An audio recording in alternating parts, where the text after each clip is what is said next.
Good morning guys. तो चलिए start करते हैं आज के यानी कि 7 फरवरी के इंपॉर्टेंट करंट अफेयर्स को। और आज का सबसे इंपॉर्टेंट प्रश्न ये रहा आपके सामने कि अभी हाल ही में ग्लोबल टीचर प्राइज 2026 किसने जीता है। तो आंसर होगा रूबल नागी ने। प्रश्न को इंपॉर्टेंट मार्क करना आप, ये प्रश्न आपके एग्जाम में आएगा, लिख लो, क्योंकि ये भारतीय शिक्षक हैं या भारतीय शिक्षिका हैं, रूबल नागी इनका नाम है। और अभी इन्होंने ग्लोबल टीचर प्राइज 2026 जीता है। और कहां पर दिया गया इनको ये पुरस्कार? दुबई में, जो अभी हमने पढ़ा था ना, world government 10 lakh US dollar दिए जाते हैं। अच्छा, इनको ये पुरस्कार किसने प्रदान किया? दुबई के जो क्राउन प्रिंस हैं, शेख हमदान बिन मोहम्मद बिन राशिद अल मखतूम इनका नाम है। जो ये भारतीय शिक्षिका हैं रूबल नागी, ये कहां से बिलोंग करती हैं? तो जम्मू कश्मीर से ये बिलोंग करती हैं।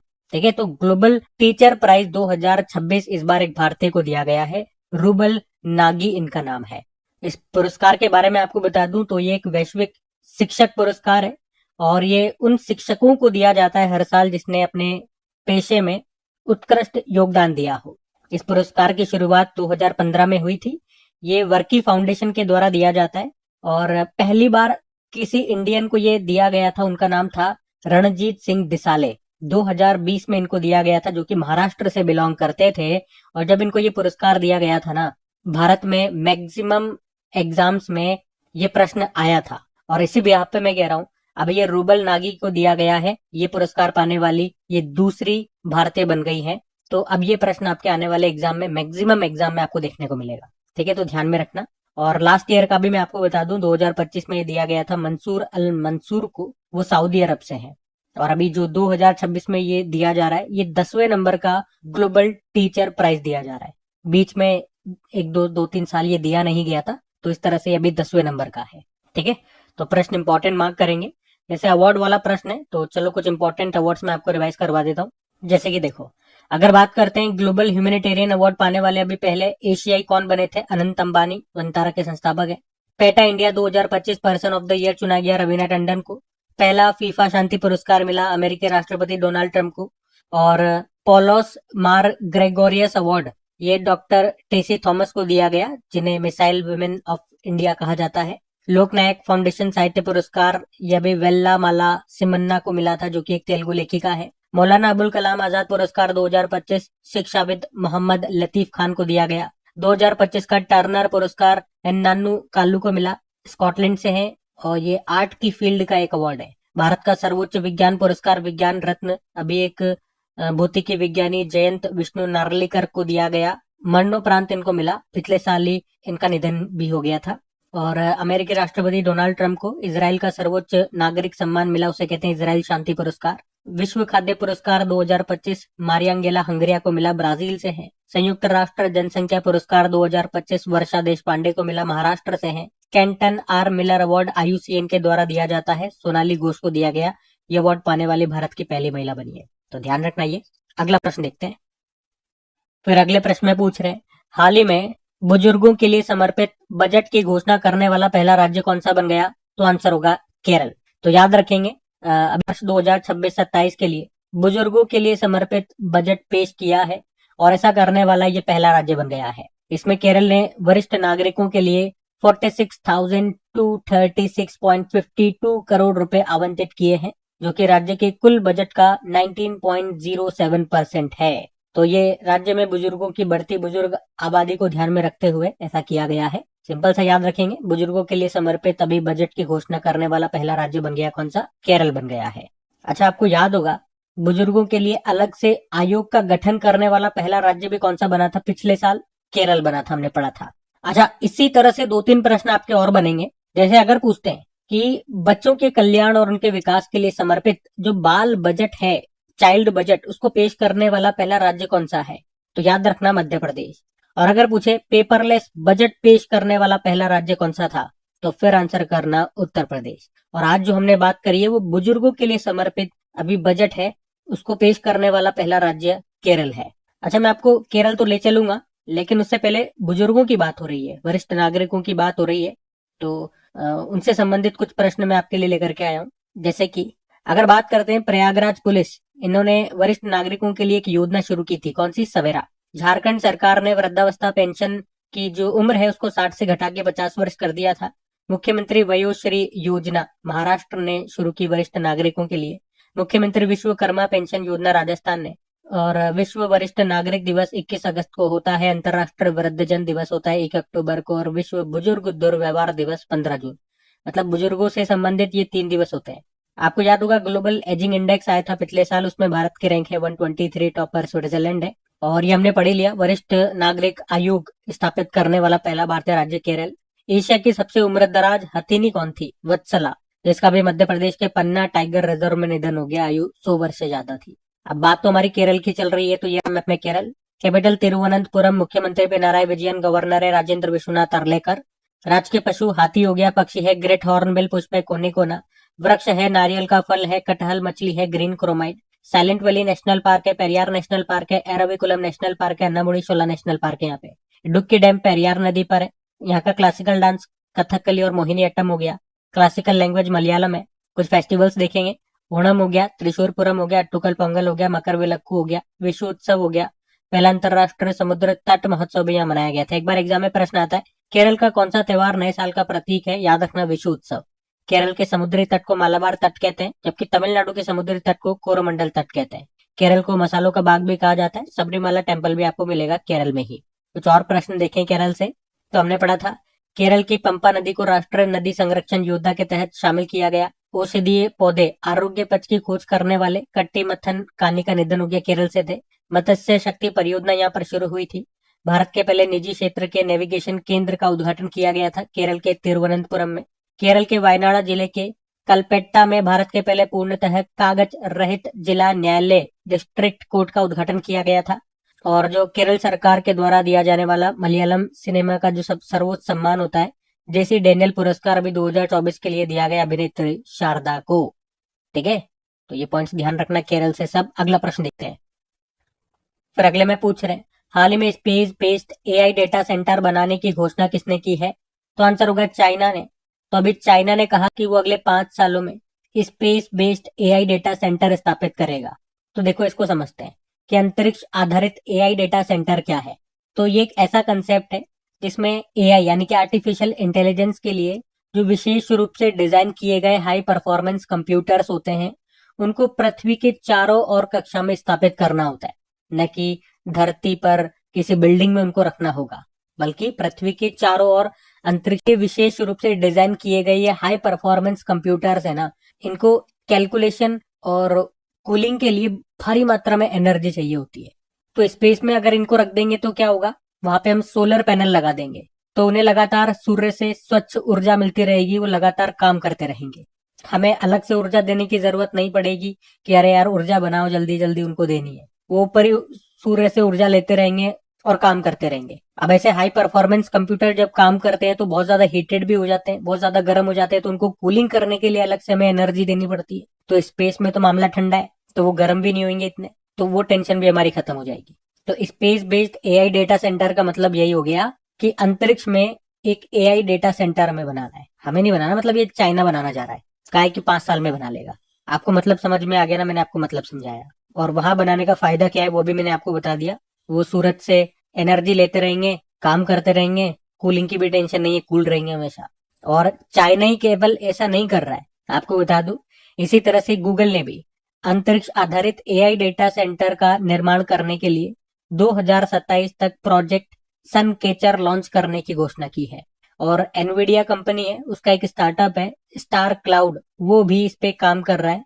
वैसे तो एलन मस्क भी इस पे काम कर रहे हैं, लेकिन अभी हमने बात करी है चाइना की। मैं आपको चाइना तो लेकर के चलूंगा, लेकिन यहाँ पे एआई की बात हो रही है। एआई मतलब आर्टिफिशियल इंटेलिजेंस। चलो इससे संबंधित कुछ इंपॉर्टेंट प्रश्न मैं आपको पहले रिवाइज कराता हूँ, फिर चाइना चलते हैं। तो अगर बात करें चैट जीपीटी, इसके निर्माता है ओपन एआई, और इन्होंने ही 2025 के अंत तक नई दिल्ली में अपना पहला भारतीय कार्यालय खोलने की घोषणा की थी। मलेशिया ने राइट बैंक लॉन्च किया, जो कि दुनिया का पहला एआई संचालित बैंक है। Bharat health AI global regulatory network में शामिल हो गया, जिसका मुख्यालय जेनेवा स्विट्जरलैंड में है।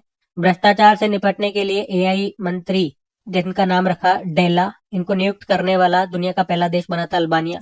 ग्लोबल एआई इंडेक्स में भारत तीसरे स्थान पर है, टॉपर अमेरिका है। महाराष्ट्र ने माइक्रोसॉफ्ट के साथ पार्टनरशिप करके महाक्राइम ओएस एआई को लॉन्च किया था, और ये भारत का पहला एआई आधारित साइबर अपराध जांच प्लेटफॉर्म है। ग्लोबल एआई शो का आयोजन हुआ था अबू धाबी यूएई में, और भारत ये अभी फरवरी में एआई इम्पैक्ट समिट का आयोजन करेगा नई दिल्ली में। भारत का पहला AI powered anti drone petrol vehicle का नाम इंद्रजाल है। और भारत ने अपना पहला एआई इंडस्ट्री एसोसिएशन का निर्माण किया, मुख्यालय बनाया मुंबई में, और पहले प्रेसिडेंट है विजय कलियंत्री, ये नाम याद रखना। आईआईटी दिल्ली के वैज्ञानिकों ने आइला नाम से एक एआई सिस्टम बनाया है। आइला मतलब हो गया आर्टिफिशियली इंटेलिजेंट लैब असिस्टेंट। और ये प्रश्न अभी आपके एक एग्जाम में पूछा गया था, शायद एफकेट के एग्जाम में पूछा गया था, आप ही में से एक स्टूडेंट ने बताया था मुझे। और ये भी याद रखना, एआई के फादर कहे जाते हैं जॉन मैकार्थी, और एआई के गॉडफादर पूछेंगे तो जेफरी हिंटन है। ठीक है, जॉन मैकार्थी वाला प्रश्न 2-3 बार एग्जाम में आ चुका है, ध्यान रखना। बाकी चाइना की बात हो रही थी आज हमारे प्रश्न में, तो ये रहा मैप में चाइना, कैपिटल बीजिंग है, और बीजिंग में आपको शंघाई कोऑपरेशन ऑर्गेनाइजेशन और एशियन इंफ्रास्ट्रक्चर इन्वेस्टमेंट बैंक का मुख्यालय मिल जाएगा। करेंसी रेनमेन भी है, प्रेसिडेंट है शी जिनपिंग। अच्छा, एशिया की जो सबसे लंबी नदी है ना यांगती सी, ये आपको चाइना में मिलेगी। चाइना का शंघाई शहर इसी के किनारे है। और चीन का शोक किस नदी को कहते हैं? हुआंगहो नदी को कहते हैं। कुछ और प्रश्न देखोगे चाइना से तो आ जाओ। अभी चाइना के यंताई पेंगलाई अंतरराष्ट्रीय हवाई अड्डे को 2025 का प्रिक्सेल वर्सेल पुरस्कार जीता। ये पुरस्कार इसलिए इंपॉर्टेंट है क्योंकि ये कौन देता है? यूनेस्को देता है। अभी 12वें वर्ल्ड गेम्स हुए थे चाइना के चेंगडू शहर में। अब अगला जो 13वां संस्करण होगा जर्मनी में। दुनिया के पहले विश्व ह्यूमनॉइड रोबोट गेम्स भी हुए थे चीन के बीजिंग में। और पिछले साल जो 25वां एससीओ समिट हुआ था चाइना के तियानजिन में हुआ था। 11वें women's hockey Asia Cup 2025 Hangzhou China में हुए थे। टॉप पे चाइना था, दूसरे पे भारत, तीसरे पे जापान। गोबी रेगिस्तान में दुनिया का पहला सोलर थर्मल पावर प्लांट किस देश ने शुरू किया? चाइना। विश्व का पहला परमाणु प्रतिरोधी कृत्रिम द्वीप बनाएगा चाइना। चीन ने दुनिया की सबसे लंबी एक्सप्रेसवे सुरंग बनाई है, जिसका नाम है तियान शान शेंगली सुरंग, जिसकी लंबाई है 22.13 किलोमीटर। और YJ-20 ये एक हाइपरसोनिक एंटी शिप मिसाइल है, इसका भी अभी सफल परीक्षण किया था चाइना ने, और इसी का दूसरा नाम है ईगल स्ट्राइक 20। ठीक है, तो ये सब बातें ध्यान में रखना। अगला प्रश्न देखते हैं। फिर अगले में पूछ रहे हैं, हाल ही में लॉन्च पुस्तक जिसका नाम है आकाश, इसके लेखक कौन है? तो आंसर होगा जी चंद्रमौली। तो इस प्रश्न को इंपॉर्टेंट मार्क करना, इंपॉर्टेंट बुक है ये, मतलब एग्जाम में आने वाला प्रश्न है ये। तो वैसे बुक का जो पूरा नाम है वो भी मैं आपको बता दूं, आप देख सकते हो। The unprecedented success story of the first indigenous supersonic multi target surface to air missile system, Akash. ठीक है, तो हमें आकाश नाम याद रखना है। अगर इसी को मैं हिंदी में बोलूं तो आप बोलोगे, पहले स्वदेशी सुपरसोनिक मल्टी टारगेट सतह से हवा में मार करने वाली मिसाइल प्रणाली। कौन सी? आकाश। तो आकाश का नाम ध्यान रखना। और अब इसको लॉन्च किया हमारे जो रक्षा मंत्री हैं राजनाथ सिंह ने। कहां से लॉन्च किया? डीआरडीओ के हेडक्वार्टर से, जो आपको पता है नई दिल्ली में है। अच्छा, बुक को लिखा किसने है वो नाम ज्यादा इंपॉर्टेंट रहेगा, जी चंद्रमौली ने। और आकाश मिसाइल के निर्माण में इनका विशेष योगदान रहा है, जी चंद्रमौली, और इन्होंने इस बुक को लिखा है। और इनका नाम इसलिए भी ज्यादा इंपॉर्टेंट हो जाता है कि अभी 2026 में पद्मश्री सम्मान से इनको सम्मानित किया गया। अब आपको समझ में आ रहा होगा कि प्रश्न कितना इंपॉर्टेंट है। जल्दी जल्दी से इस पे 2-3 स्टार लगा लेना। ठीक है, तो बुक का नाम, किसने लॉन्च किया, किसने लिखा है, ये 3 बातें आपको याद रखनी है। प्रश्न ऐसे भी एग्जामिनर पूछ सकता है, जी चंद्रमौली अभी इन्हें कौन सा पद्म पुरस्कार मिला? ठीक है, तो प्रश्न ध्यान रखना आप। अब आकाश मिसाइल की हम बात कर लेते हैं, क्या पता एग्जामिनर यहीं से स्टैटिक निकालने की कोशिश करे। ठीक है, तो आकाश मिसाइल की बात करते हैं। अच्छा, ये एक और नाम ध्यान रख लेना, डॉक्टर आर प्रहलाद, ये इस बुक के सह लेखक हैं, साथ में मिलकर के इन्होंने भी लिखा है। आकाश मिसाइल की बात करते हैं तो सबसे पहले तो ये याद रखना कि ये भारत की पहली स्वदेशी सुपरसोनिक मल्टी टारगेट सतह से हवा में वार करने वाली मिसाइल है। सरफेस टू एयर, सतह से हवा में मार करने वाली मिसाइल है। यहीं से ये प्रश्न आ जाता है सिंपल सा। और हाँ, याद रखना, इस मिसाइल को राजेंद्र नामक एक स्वदेशी रूप से विकसित रडार है, मतलब उस रडार का नाम है राजेंद्र, उसके द्वारा ये समर्थित है। समर्थित है मतलब ये जो रडार है जिसका नाम राजेंद्र रखा है, वो आकाश मिसाइल की आंख और कान है, मतलब ये उसे गाइड करते हैं, ये उसे रास्ता दिखाता है, ये रडार। ठीक है, तो ये पॉइंट भी ध्यान में रखना। और आपको याद होगा, अगर आप डेली करंट अफेयर्स पढ़ते हो तो आकाश मिसाइल के 2 अपग्रेडेड वर्जन की हमने बात करी है कई बार।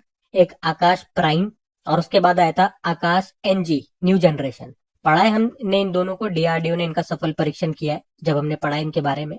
और याद रखना, ये जो आकाश एनजी है, मतलब न्यू जनरेशन वाली जो ये आकाश है, इसमें रेडियो फ्रिक्वेंसी सीकर, ये एक स्वदेशी तकनीक है, इसका इस्तेमाल हुआ है। काम क्या होता है इसका? रेडियो फ्रिक्वेंसी सीकर का काम क्या होता है? ये रेडियो तरंगे भेज करके दुश्मन के विमान का पता लगाती है और फिर उसे फॉलो करके उसके पीछे जाकर के उसको नष्ट कर देती है। ठीक है, ये इंपॉर्टेंट पॉइंट रहेगा, इसको ध्यान में रखना। यही प्रश्न आता है डायरेक्ट एग्जाम में कि आकाश एनजी में किस स्वदेशी तकनीक का इस्तेमाल हुआ है? Radio frequency Sikar. उसका काम क्या है वो मैंने आपको समझा दिया। ठीक है, कुछ इंपॉर्टेंट बुक्स मैं आपको रिवाइज कराऊंगा क्योंकि बुक्स एंड ऑथर वाला प्रश्न है। सबसे पहले एक और बुक मैं आपको बताता हूँ, जो हमारे पूर्व आर्मी चीफ ने एक बुक लिखी है, ये 4 star of destiny, Manoj Mukund Naravane ji ने। ये भी बहुत चर्चा में है, तो सिर्फ मैं इतनी सी रिक्वेस्ट करूंगा, इस बुक को आप जरूर याद रखना, ये एग्जाम में जरूर आएगी बुक, 4 स्टार ऑफ डेस्टिनी। जब ये लॉन्च हुई थी तब भी हमने इसको खूब रिवाइज किया था, लेकिन अभी ये बुक फिर से चर्चा का विषय बनी हुई है।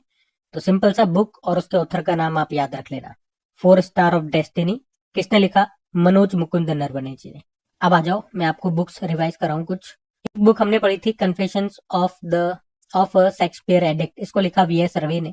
10 पैसे का पोस्ट कार्ड को एस.एन. अहमद ने। Believer dilemma Vajpayee and the Hindu right's path to power को अभिषेक चौधरी ने। Policing and crime trends in India को दिनेश कुमार गुप्ता ने। The rise of the hitman, उनके ऊपर है ये, रोहित शर्मा के ऊपर आर कौशिक ने लिखा। M S. Swaminathan, the man who fed India को प्रेमदा जयकुमार ने। द कॉन्साइंस नेटवर्क को Sugata Srinivas Raju. The new world 21st century global order in India को राम माधव ने। शिखर धवन की ऑटोबायोग्राफी है, the one cricket my life and more. और हिस्ट्री डेट इंडिया इग्नोर्ड को प्रेम प्रकाश ने। ये दोनों बुक्स इंपॉर्टेंट है। वाई द कॉन्स्टिट्यूशन मैटर को डी वाई चंद्रचूड़ ने, जो कि हमारे 50वें नंबर के चीफ जस्टिस ऑफ इंडिया थे। और वाई भारत मैटर, हमारे विदेश मंत्री सुब्रमण्यम जयशंकर। ये बुक तो एग्जाम में आ भी चुकी है। Gunned down murder of an Olympic champion को संदीप मिश्रा ने लिखा। ठीक है, सब ध्यान में रखना। अगला प्रश्न देखते हैं। अच्छा, अगला प्रश्न देखिए, उसके पहले आपको मतलब आपके लिए 2-3 होमवर्क प्रश्न रखता हूँ। एक ये प्रश्न है, पूछ रहा है कि जो न्यू जनरेशन जो आकाश मिसाइल है, जिसे आप आकाश एनजी बोलते हो, किस तरह की मिसाइल है बताओ। ऑप्शन पढ़ो, बताओ क्या है आंसर। अगला प्रश्न में पूछ रहे हैं, वही वाली बात है, मेरे ख्याल से दोनों प्रश्न सेम ही है ना, पीछे वाला और ये वाला, बस एग्जाम अलग पूछ रहे हैं। हाल ही में भारत में पहली बार एआई, फिनटेक और इंश्योरटेक के लिए ब्लैक स्वान समिट कहां पर हुई? तो आंसर होगा उड़ीसा में। और भारत में पहली बार इसका आयोजन हुआ, भारत नेत्र पहल के तहत इसका आयोजन किया गया। और global finance and technology network के सहयोग से इसका आयोजन किया गया। 24 देशों ने इसमें हिस्सा लिया। उद्देश्य क्या है? उड़ीसा को एआई, फिनटेक और इंश्योरटेक के उभरते केंद्र के रूप में स्थापित करना। और हमने कहा ना कि भारत नेत्र पहल के तहत इसका आयोजन किया गया। भारत नेत्र पहल क्या है ये, इसकी बात करें एक बार। तो भारत नेत्र इनिशिएटिव, ये उड़ीसा सरकार और सिंगापुर स्थित global finance and technology network के बीच एक रणनीतिक साझेदारी है, जिसका उद्देश्य है उड़ीसा को फिनटेक और एआई का अग्रणी केंद्र बनाना है। ठीक है, तो ब्लैक स्वान समिट से याद रखना, आयोजन अभी इसका पहली बार भारत में हुआ। भारत में भी कहा? भुवनेश्वर में हुआ। अब कुछ और इसी तरह के सम्मेलन हम देखते हैं। अगर बात करें 150वां इंटर पार्लियामेंट्री यूनियन समिट अभी उज्बेकिस्तान में हुआ। नाटो समिट अभी हैग नीदरलैंड में। पहली आसियान भारत क्रूज वार्ता चेन्नई में। शहरी स्थानीय निकायों का प्रथम राष्ट्रीय सम्मेलन मानेसर गुरुग्राम में। एशियाई राज्य की 23वीं राजनयिक हथियार निषेध संगठन की क्षेत्रीय बैठक अभी नई दिल्ली में। पूर्वी क्षेत्रीय परिषद की 27वीं बैठक रांची झारखंड। दूसरा बिम्स्टेक बंदरगाह सम्मेलन विशाखापत्तनम में। सुशासन प्रथाओं पर राष्ट्रीय सम्मेलन हुआ भुवनेश्वर में। और समुद्री वित्त शिखर सम्मेलन हुआ नई दिल्ली में। तीसरा United Nation conference on landlocked developing countries हुआ था तुर्कमेनिस्तान के अवाजा में। वैश्विक प्लास्टिक संधि वार्ता आईएनसी 5.2 हुई थी जेनेवा में। आईएनसी मतलब इंटर गवर्नमेंटल नेगोशिएटिंग कमेटी। ठीक है, तो ये कुछ समिट्स थी, रिवाइज करी हमने। अगला प्रश्न देखते हैं।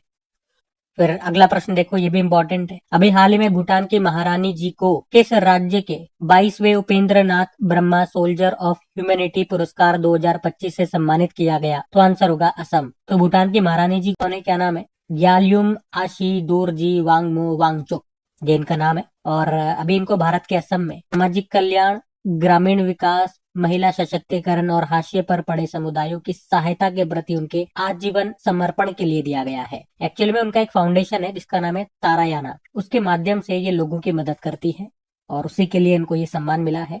कहाँ पर दिया गया इनको ये सम्मान? असम के कोकराझार स्थित बोडोलैंड विश्वविद्यालय में। और प्रदान करने वाले कौन थे, किनके द्वारा दिया गया, मतलब जो असम के गवर्नर हैं लक्ष्मण प्रसाद आचार्य के द्वारा। और इस पुरस्कार के बारे में बता दूं, इस पुरस्कार का नाम बोडो धर्म के जनक उपेंद्र नाथ ब्रह्मा के नाम पर रखा गया है। और ये पुरस्कार उन व्यक्तियों को दिया जाता है जो शांति, अहिंसा और मानवाधिकारों को बढ़ावा देते हैं। ये पुरस्कार 2024 में शुरू हुआ था। पुरस्कार राशि की अगर बात कर लें एक बार, तो पुरस्कार राशि के रूप में 2 लाख रुपए इसमें मिलते हैं।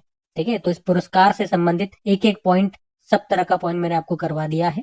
ध्यान में रखना इंपॉर्टेंट रहेगा, क्योंकि प्रश्न और अवार्ड वाला तो अब मैं आपको रिवाइज नहीं कराऊंगा, मैंने आपको स्टार्टिंग में करा दिए अवार्ड वाले प्रश्न। तो भूटान में आपको ले चलता हूँ, एक काम करते हैं भूटान चलते हैं।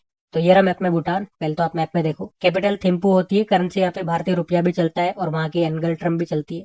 प्रधानमंत्री है शेरिंग टोब्गे, और यहाँ के राजा का नाम क्या है, जिग्मे केशर नाम ग्याल वांगचुक। और आज हमने महारानी जी का नाम भी पढ़ा, ग्यालयुम वांगचुक। ठीक है, ग्यालयुम वांगचुक नाम याद रखना। बाकी याद रखना, अर्थव्यवस्था को बढ़ावा देने के लिए ग्रीन क्रिप्टो करेंसी अपनाने की घोषणा की थी भूटान ने। दुनिया की पहली राष्ट्र स्तरीय क्रिप्टो पर्यटन भुगतान प्रणाली शुरू की भूटान ने। और भारत और भूटान मिलकर के 5 मेजर प्रोजेक्ट्स पे काम कर रहे हैं। कौन कौन से वो हाइड्रो पावर प्रोजेक्ट्स हैं, एक तो चूका है, कुरीचू हो गया, ताला हो गया, मांगदेचू हो गया, पुनात सांगचू सेकंड हो गया। उनकी सबकी कैपेसिटी यहाँ पे लिखी हुई है। ठीक है, तो ध्यान में रखना। अगला प्रश्न देखते हैं। अब अगला प्रश्न देखो, इंपॉर्टेंट प्रश्न मार्क करना कि अभी शीतकालीन ओलंपिक खेल 2026 ये अभी शुरू हो चुके हैं। पूछ रहा है कहाँ पे शुरू हुए, तो आंसर होगा इटली में। 22 फरवरी तक ये चलेंगे। और कहां पर, इटली के मिलान और कार्टिना शहर में इनका आयोजन किया जा रहा है। याद रखना, इटली जो है ना, तीसरी बार विंटर ओलंपिक गेम्स को होस्ट कर रहा है। कई कई बार या कई कई जगह आपको सुनने को मिलेगा कि इटली चौथी बार ओलंपिक गेम्स को होस्ट कर रहा है। दोनों बात सही है। अब आप कहोगे दोनों कैसे सही हो सकता है, या तो तीसरी बार कर रहा होगा या चौथी बार कर रहा होगा। ध्यान से सुनना, मैंने क्या बोला, सुनने सुनने का फर्क है। मैंने पहले लाइन में कहा कि इटली तीसरी बार विंटर ओलंपिक गेम्स को होस्ट कर रहा है। ये बात बिल्कुल सही है, क्योंकि इससे पहले 1956 में और 2006 में विंटर ओलंपिक गेम्स को होस्ट कर चुका है, और अब ये तीसरी बार कर रहा है। फिर मैंने दूसरी लाइन बोली थी कि इटली चौथी बार ओलंपिक गेम्स को होस्ट कर रहा है। ये बात भी सही है, क्योंकि 2 बार तो पहले विंटर ओलंपिक गेम्स को होस्ट कर चुका है ये, और एक बार समर ओलंपिक गेम्स को भी होस्ट कर चुका है 1960 में। तो उस तरह से देखेंगे तो ये चौथा ओलंपिक गेम हो गया इटली में। ठीक है, तो प्रश्न को घुमाने वाली बात है, इसलिए कहते हैं प्रश्न को बिल्कुल ध्यान से पढ़ना है और समझना भी ध्यान से है। बाकी लास्ट टाइम अगर बात करें, विंटर ओलंपिक गेम्स 2022 में हुए थे बीजिंग चाइना में, और अभी हो रहे हैं, और अगली बार कब होंगे, 2030 में होंगे, वो फ्रांस में होंगे। अच्छा, इस वाले विंटर ओलंपिक गेम्स में भारत भी पार्टिसिपेट कर रहा है। भारत की तरफ से 2 खिलाड़ी है, आरिफ मोहम्मद खान अल्पाइन स्कीइंग में, और लद्दाख के स्टेंजिंग लुंडुक ये क्रॉस कंट्री स्कीइंग में क्वालिफाई इन्होंने किया है यहाँ पे। तो ये जा रहे हैं। अच्छा, मैस्कोट याद रखना, मैस्कोट क्या है, टीना और माइलो। और ये क्या है, ये स्टॉट्स है, मतलब नेवलेक जैसी प्रजाति होती है। तो एक का नाम टीना रखा, एक का नाम माइलो, मतलब जो इसके मेजबान शहर है ना, उन्हीं के नाम पे आप देखोगे, उन्हीं से प्रेरित इनके नाम है। कोर्टेना से नाम आ गया टीना, मिलान से आ गया माइलो। और ये भी ध्यान रख लो, पहली बार इसमें जो एक नया गेम शामिल हो रहा है वो कौन सा है, इसकी पर्वतारोहण। ठीक है, तो ये तो जो हमारा करंट अफेयर्स में चल रहा है विंटर ओलंपिक गेम्स, उससे संबंधित मैंने आपको सारे पॉइंट्स बताए। अब कुछ स्टैटिक प्रश्न मैं आपको बताता हूँ, जहां से एग्जाम में प्रश्न बने हुए हैं। ध्यान से सुनना। अगर बात करते हैं पहली बार जो विंटर ओलंपिक गेम्स है, ये कब हुए थे, याद रखना 1924 में हुए थे। कब हुए थे, मेरे साथ बोलो, 1924 में हुए थे। पूछेंगे कहां पर हुए थे, तो कामोनिक्स स्थान है फ्रांस में, वहां पे हुए थे। कहां पे हुए थे, फ्रांस में हुए थे। पहले विंटर ओलंपिक गेम्स की बात कर रहा हूं। लेकिन अगर आपसे प्रश्न पूछ लेंगे पहले मॉडर्न ओलंपिक गेम्स ये कहां पर हुए थे और कब हुए थे, तो 1896 में हुए थे ग्रीस के एथेंस में। और पूछ लेते हैं कि भारत ने पहली बार ओलंपिक गेम्स में कब पार्टिसिपेट किया था, तो 1900 में किया था, सन 1900 में। वैसे father of modern Olympic games किन्हें कहा जाता है, बैरन डी कुपर्टिन को कहा जाता है, क्योंकि उन्होंने आधुनिक ओलंपिक की शुरुआत की थी। ठीक है, तो ज्यादा प्रश्न नहीं बता रहा हूँ, 3-4 प्रश्न बता रहा हूँ, लेकिन ये धमाका प्रश्न है, इंपॉर्टेंट प्रश्न है। अच्छा, एक पॉइंट और याद रखना, क्या आपको पता है जो भी नेशनल गेम्स हम पढ़ते हैं इनको पहले इंडियन ओलंपिक गेम्स कहा जाता था। तो अगर मैं आपसे पूछूं पहले इंडियन ओलंपिक गेम्स ये कब और कहां पर हुए थे, तो ये 1924 में हुए थे, जब पहले विंटर ओलंपिक गेम्स हुए थे ना, ऐसे याद रखो लिंक करके, जब पहले विंटर ओलंपिक गेम्स हुए थे तभी ये इंडियन ओलंपिक गेम्स हुए थे, 1924 में ही मतलब। लेकिन ये हुए कहाँ पे थे? लाहौर में हुए थे। और स्वतंत्रता के बाद जो ये नेशनल गेम्स है ये कहाँ पर हुए थे? 1948 में ये लखनऊ में हुए थे, याद रखना। बाकी ओलंपिक से और भारत से संबंधित और भी कई सारे प्रश्न मैंने इंपॉर्टेंट आपके लिए रख दिए हैं, आप आराम से इसको रीड करना। ये पीडीएफ में मैं शीट ऐड करूंगा, तो पीडीएफ आपको मिल जाती है। अगला प्रश्न के पहले अब आपका टेस्ट होगा भैया, जो भी मैंने आपको बताया ना, अब मैं चेक करूंगा कि आप ध्यान से पढ़ रहे हो नहीं पढ़ रहे।